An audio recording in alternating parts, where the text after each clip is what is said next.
Olá, jovos e jovas, aqui quem fala é o professor Itiel e nós vamos iniciar hoje a nossa nova unidade, livro 8, volume 8, unidade 8. Eu espero que vocês estejam bem. Se vocês estiverem aí dormindo, comendo e estudando, fazendo as atividades. Não se esqueça que nós precisamos estudar, filosofar é preciso e vamos a mais uma aula de filosofia.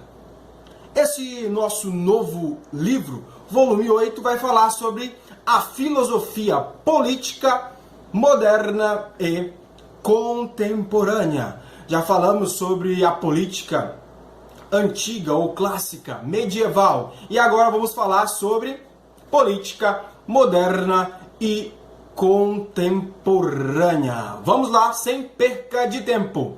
A filosofia política aborda questões aí como autoridade, governo, origem e legitimidade das formas de poder presentes nas sociedades humanas.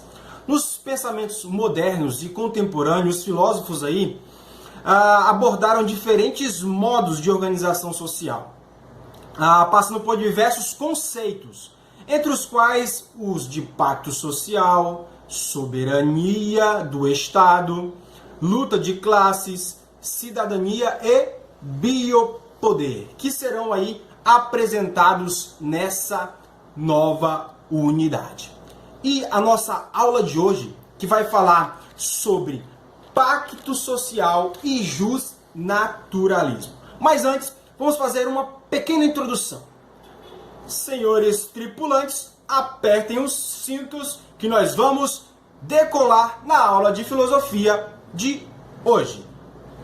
Let's go!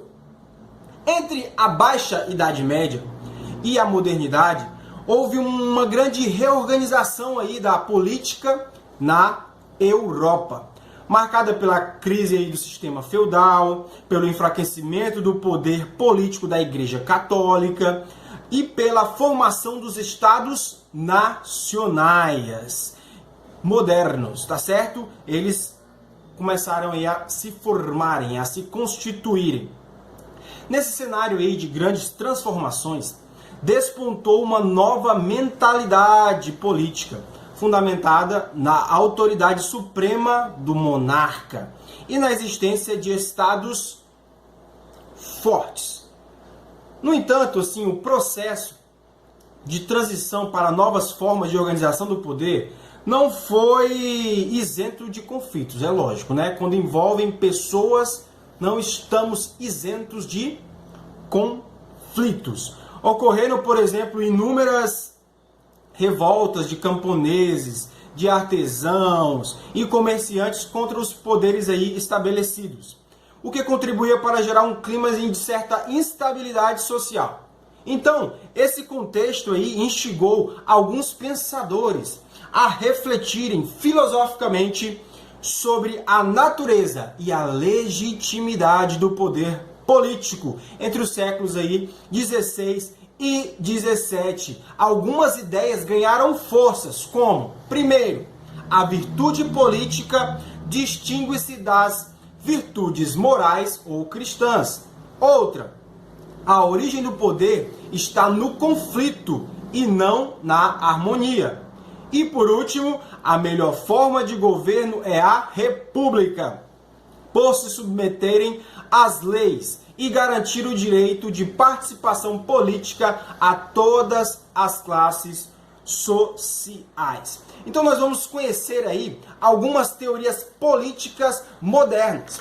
E a nossa aula de hoje, para começar, é justamente sobre isso: pacto social ou contrato social e justnaturalismo. Então vamos a ela a partir de agora. Então aí no século XVI, depois das grandes navegações em que os europeus começaram a explorar todo o mundo e eles tiveram contato aí com os povos nativos. E eles chamavam esses povos nativos de selvagens.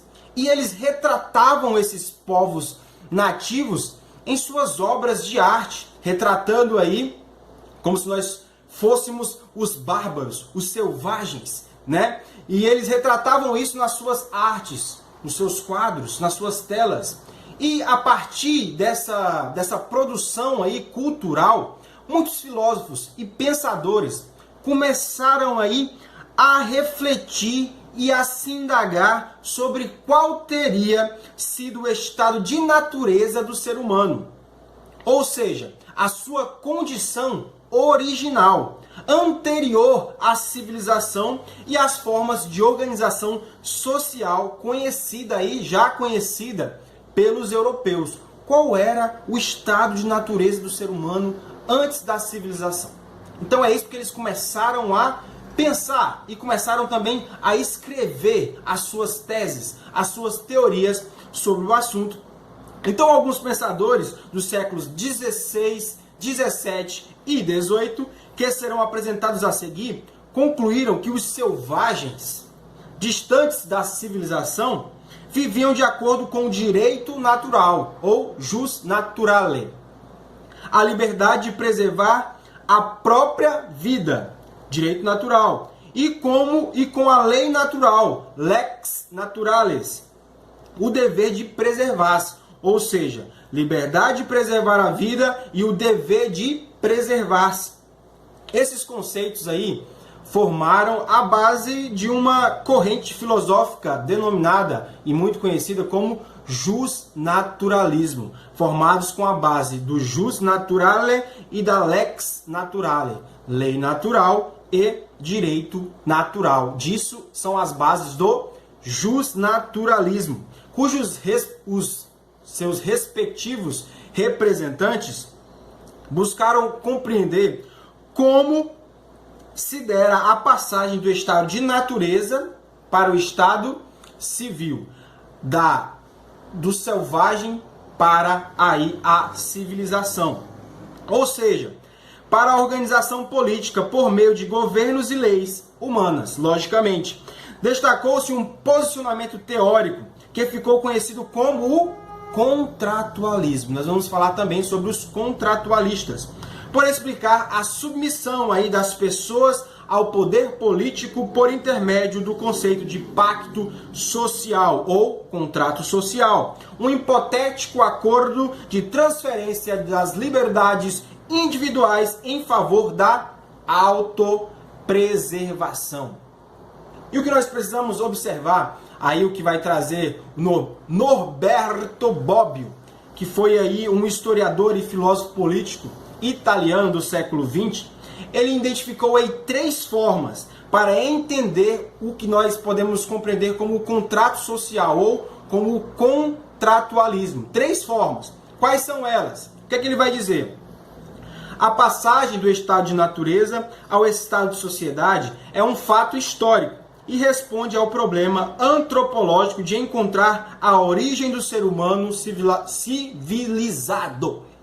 Outra, o estado de natureza é uma hipótese meramente lógica e ressalta a ideia racional ou jurídica de estado, tal qual ele deve ser, além de fundamentar a obrigação política no consenso expresso ou mesmo subentendido dos indivíduos em relação a uma autoridade que os representa. E terceira forma, o contrato social é um instrumento capaz de impor limites à ação de quem detém o poder. Então, essas são as 3 formas de entender aí o contratualismo, segundo o historiador Norberto Bobbio, italiano do século XX. E para nós entendermos um pouco aí do contrato social, nós vamos falar um pouco sobre cada um dos contratualistas, identificando aí as características e um pouco das suas obras referente ao pacto social e justnaturalismo.